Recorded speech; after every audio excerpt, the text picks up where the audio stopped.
World Bank figures show that in 2015, rural population in Nigeria was about 96 million out of the total population of over 150 million, an imbalance spread. Well, sometimes it is, however, difficult to draw the line between rural and urban areas, and some of the rural settings are within close proximity to major cities. Now, how come the high level of urban migration has not balanced the population in the rural and urban areas? How best can rural development be implemented? Let's talk on Big Story. I'm Imi John Mekwa.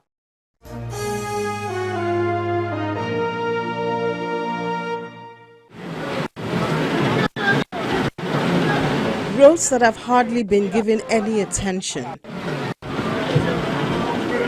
Even without the rains, mud and stagnant water make driving here a rough and bumpy one. This is how majority of the roads in Obafemi-Owode local government area, particularly around Ofada, looks like. Obafemi-Owode is a local government area in Ogun State. Its headquarters is in the town of Owode. It has an area of over 1,000 kilometers square and a population of almost 230,000, according to the 2006 census. The area has become popular for the production of Ofada rice, a species which has become very common in the southwestern parts of the country. Even parts that have been given attention have only been partially done, leading to heavy usage of one side of the road.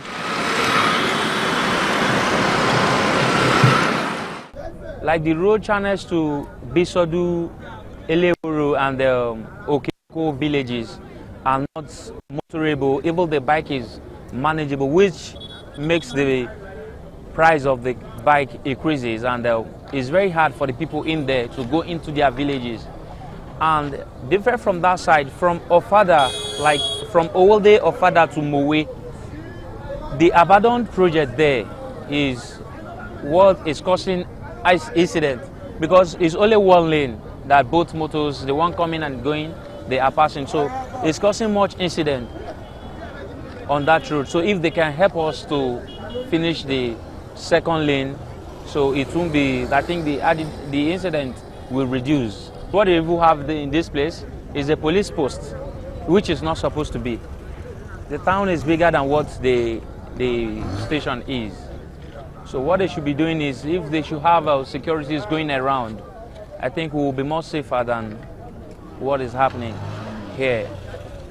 Police post is not much. What they have is, even at the police post, they have just like 4 to 5 policemen there. They don't go out. And the touts we have around here are more than what we are expecting. Robbery aspect is not one-on-one, it's not gun-to-gun, it's maybe burglary brokers, like you're not at home, before you come back, they got inside and they'll take some things they want to take, they'll leave the distance. The cultist aspect of it is, majorly is the ones that they've sent away from Lagos side, most of them come down to this place. So the cultist aspect is still fair, not that they are fighting or this thing. If there's any other problem they're having is the land issue, I think, which the government has come into it.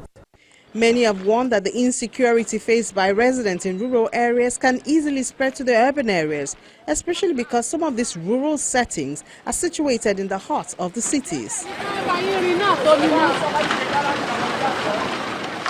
All the gates, the doors, the security will not be sufficient to deliver people that are living in gated house when this explodes. Remember, one of the impacts, you need to have domestic workers. And so many people don't even check where they come from. An agent brings them, and then you employ them. They know everything about your house. And you're paying them very little. It's not even enough, because when I want to employ, I ask, where is your house? I'll be the one to calculate, this job is not for you. Get job around this axis, within this perimeter. I'm not interested, it's not about that. At the end of the month, you're going to be owing this amount of money. You can't help yourself, you can't help your family. This job is not for you. Okay? These people will carry gun soon. They're already carrying. Because when they are hungry, a time will come in this country that people will not rob you because they want your gold. They're not robbing you because they even want any of your valuables or your cars. They're telling you, I have not eaten. This is the gum. Bring out the food in your house now before I gun down your head. They're just hungry. The impact is also drug abuse. They're frustrated. They're depressed. Something has to make me high. I mean, you don't want to die yet. You just need to go high because this problem is too much. And that's why we have implementing projects on drug abuse so I can tell you where we've gone to. So you have people that tell you, oh, they can't afford drug. Believe me, 15 naira in Lagos now, you get some things mixed up or nothing. Nothing I mean go around the septic tank, leave something, you get a lot of this hard thing, and then you're high. And when you're high, man, you could do and undo. It has gone to that. So you're breeding armed robbers, you're breeding more touts, more area boys. Accessing some of these suburbs can be difficult. In the case of Obafemi Owode local government area, where most of the almost 300,000 residents, mostly homeowners, live, it leaves an unpleasant experience. The setting is obviously rural, with some of the bare necessities in dire need. One good thing, though, is that crops are planted close by, harvested, cooked, and even eaten fresh. Engaging in commercial farming becomes another kettle of fish because of lack of mechanized tools and access to market.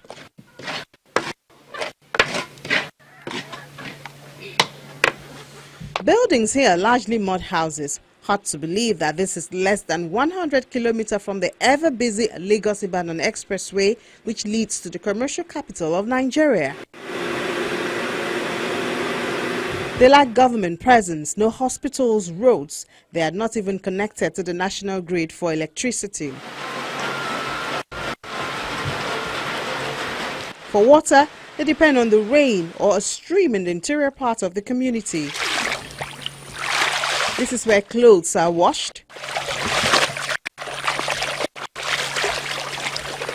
Water is fetched for drinking, cooking, and other domestic uses.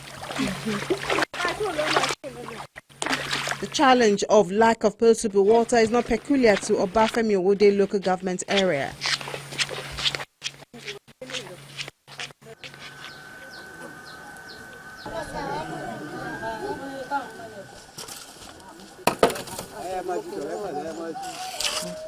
This colored substance is the water that the people of Ajisaye community in Moro local government area of Kwara State have.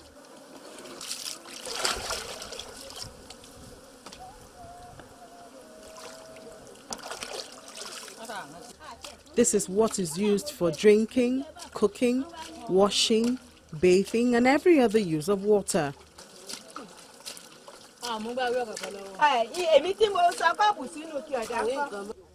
After years of having to travel for at least 4 kilometers to the neighboring community just to get borehole water for daily need, they decided to dig this semblance of a stream for water. For a community of over 1,000 residents, this supply of water is highly insufficient and demands a lot of inconvenient strategy for survival, and every drop is guarded jealously.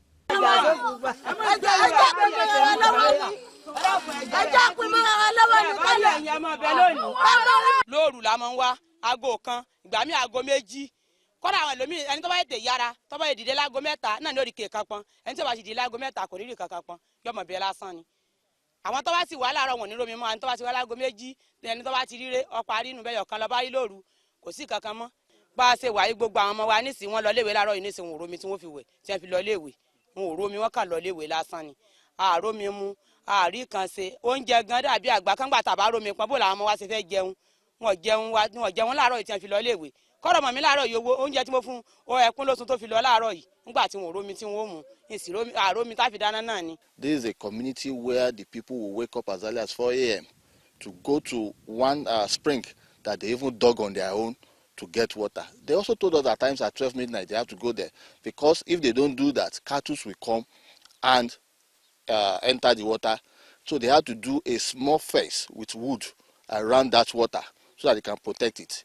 The men in the community dug that. The women will now go as early as 4 a.m. Otherwise, the cattle will have entered the water. To get water here, you will dig between 80 and 100 meters before you can get a good water. 2, there is no place around them where they can get water. They must travel at least 4 kilometers before they can get water. The community beside them, Agbaku, is 4 kilometers away. The other one, they call Megida, is about 6 meters away, also 6 kilometers away. So there is nowhere around them where they can get good drinkable water. You will have seen the water they are drinking. That is what they drink. They even told me that if I should pass the night, there is nothing to drink in the night. So at times they don't eat in the night. That is the situation in the Najishari community of Moro local government area in Kwara State.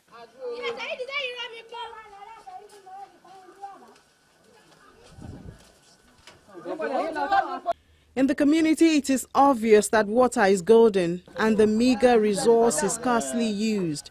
Bathing is a luxury and can hardly be taken in full. Kitchens are dry. Plates and pots cannot be washed at will. And this is just a part of the consequences of lack of potable water. We are suffering for the waters because before we get the water in the night like this, where our wife went to the rivers, I think understand me. So by that time, sometimes they came back by 10 o'clock or 11 o'clock before they get to waters. And then where they bring the water safe, we put the something like alum. The alum where they put it for the waters, sometimes it will take like 2 days or 3 days before we drink the waters. For such people, there are many things that can happen. So many diseases that can happen from that situation. Number one, because they don't have water for basic sanitation, they're exposed to a lot of diarrhea diseases, including cholera. Also they are also exposed to diseases that are as a result of water shortages. And that's diseases as a result of not having enough water for bathing. We have things like fungal skin infections. We have things like trachoma. We have things like scabies.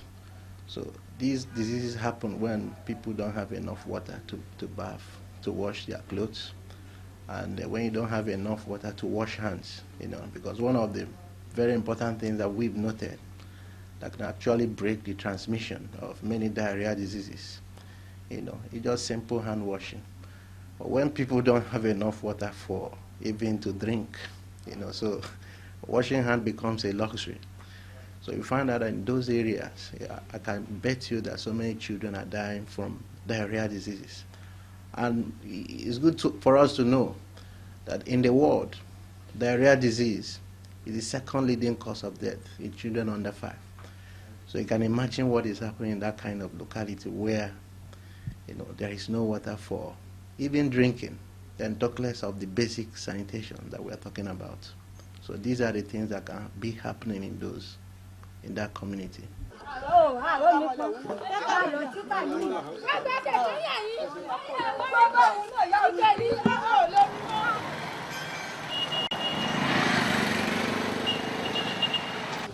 In parts of Abia State, the situation looks much better, even though it's not the ideal picture.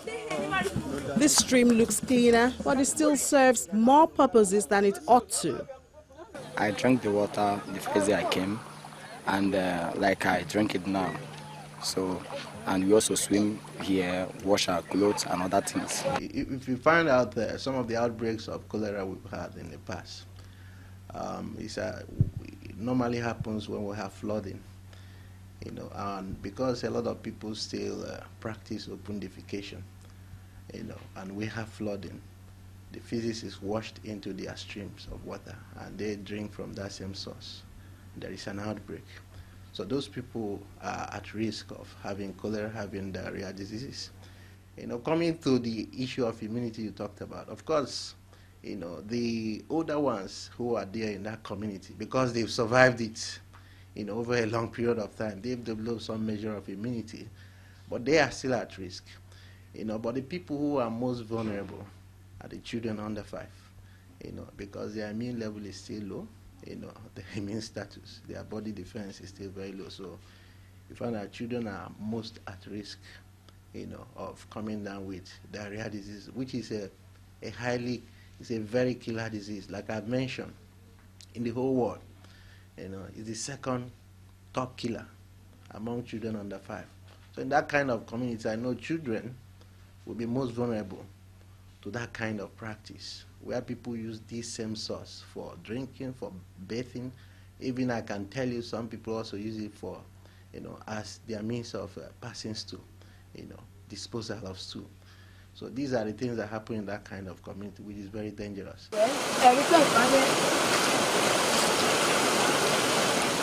Lack of potable water, as well as inadequate and in some cases total lack of roads and electricity, is not the only challenge in the rural area. In addition to provision of infrastructure, attracting commercial activities is another way to accelerate development of the rural areas. First and foremost, government can encourage companies that have their factories in the urban centers by encouraging them that if they could have these companies in the rural areas, they will have some tax benefits, either tax waivers or reduction. So what they are losing on one side, naturally they gain on the other side. That will encourage rural dwellers. That's one. Government should concentrate more on providing amenities such as health amenities. Most of the time people come to cities to enjoy some facilities, health, then provision of water and road. Solving this problem cannot be left at the doorstep of the government alone, according to community development consultant. Would begin to fix rural community. I'm talking about us as stakeholders right now, because if we continue to say or to speak about government and we're not taking action to create a population that is self-sufficient, the population that is self-sufficient is the one that will never allow vote buying to thrive. So why don't we start from that lower, very low ground, bottom-up approach, since top has never worked.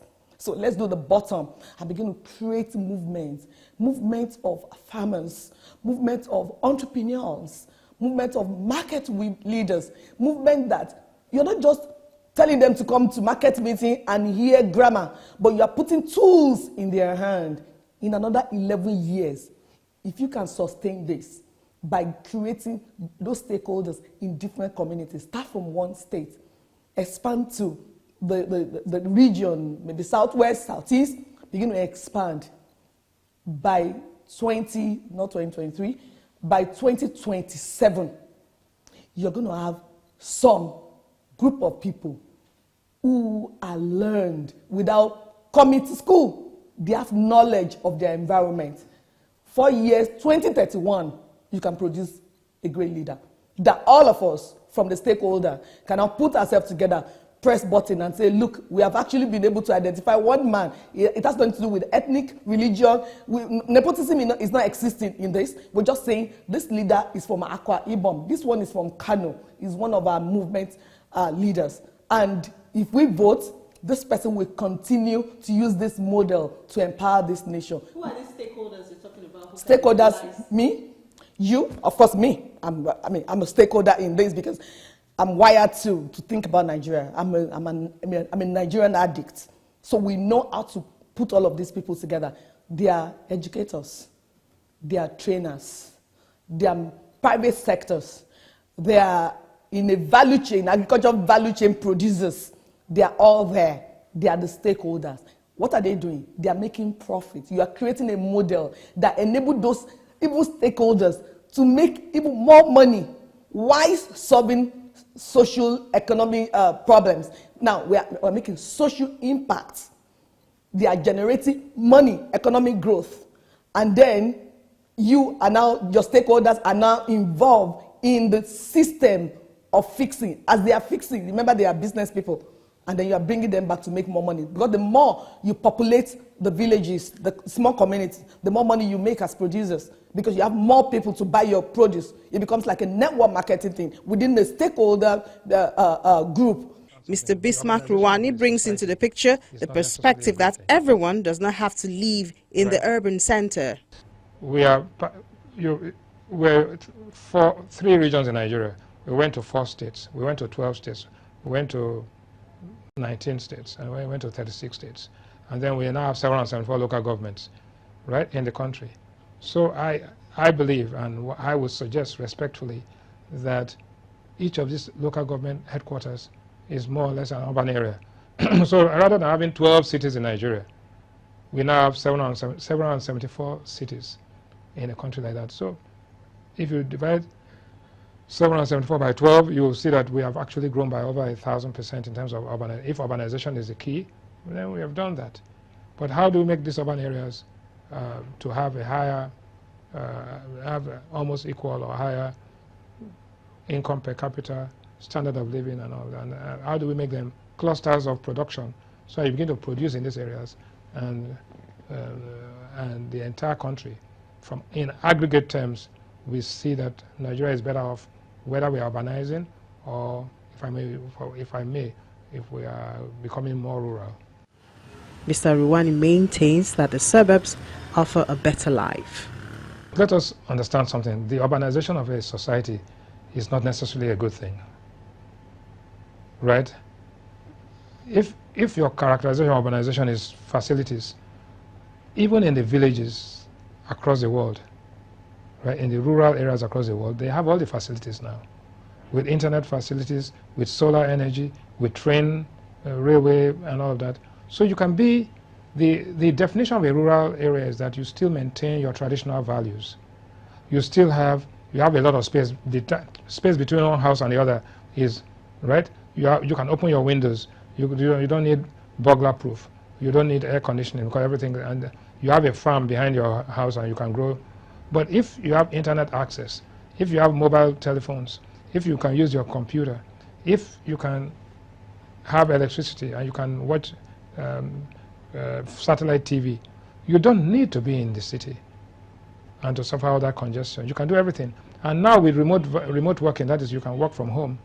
So people can live in the rural area, catch a train to work as they do in Europe, and come back to what you call the rural area and live a normal life, eat fresh fish from the river, eat tomatoes from the farm, eat cabbage from the, and get yam from till the yam from the soil. You're probably going to live longer because artificial preservatives that are put in food are one of the main reasons for most of the cancer ailments that most Europeans and even a few Nigerians are beginning to suffer from now, right now. The urban living, right, sedentary life, you in a car, you go and then come back. Cardiovascular disease is more prevalent in urban areas than in rural areas, because in rural areas you walk across to go and see your neighbor. You walk to go and see, so you live a more, you have more exercise and less sedentary life than being in the car, being in the tube, getting to your work, coming back and sleeping, watching TV. And so we don't have, we are virtually, we are dying by installments.